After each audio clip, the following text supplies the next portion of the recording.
The Atlantean expert here. I can feel like I don't need Edgar Casey for that. I can ask you a couple questions. What do you know about Atlantis in terms of its culture, its people, and what it stood for? The earliest documented evidence that we have of Atlantis even existing goes back to Plato in the times of ancient Greece.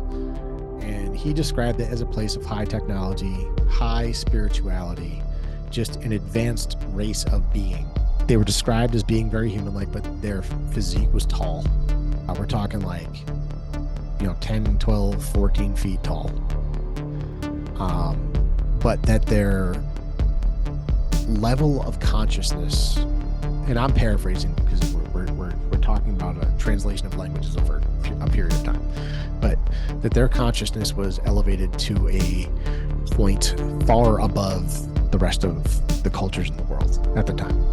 So are these still human beings we're talking about, though? I would say that they were probably a more advanced level of humanity, like a survival colony of earlier, more advanced, larger versions of human beings. A lot of people talk about the downfall of Atlantis, right? What do you think happened there? Did they sink into the ocean? Was it, With the theory that there's a global flood that happened in a instantaneous number of days, right?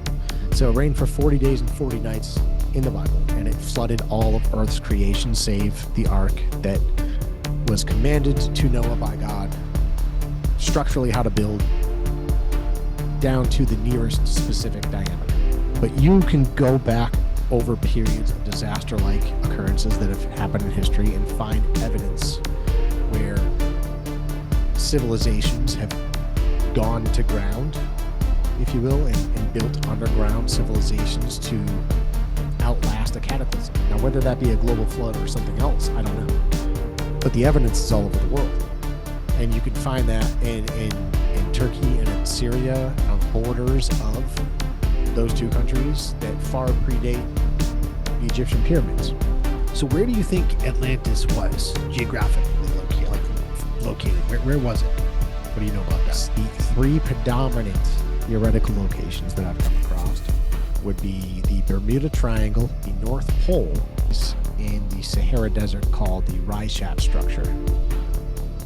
So all of these words at face value, Atlantic Ocean, Atlas Mountains, the way this looks geographically, according to Plato's description of Atlantis, the fact that there is blue crystalline present in the sand crystals. So viewing this hu5sh structure from satellite image, you can see blue crystalline presence in the sand in the three rings of land. And outside of that, it's just mostly sand. But you can see the presence of that because it gives the indication that at one point salt water was present. Now there's also a canal that at one point was believed to open up to the Atlantic Ocean and would have lined up directly into the interface of this proposed Atlantis region.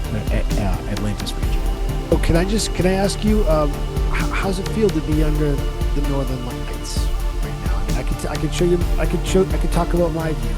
Yeah, right. I can hold in the North Atlantic Circle. I can hold the sun in the palm of my hand.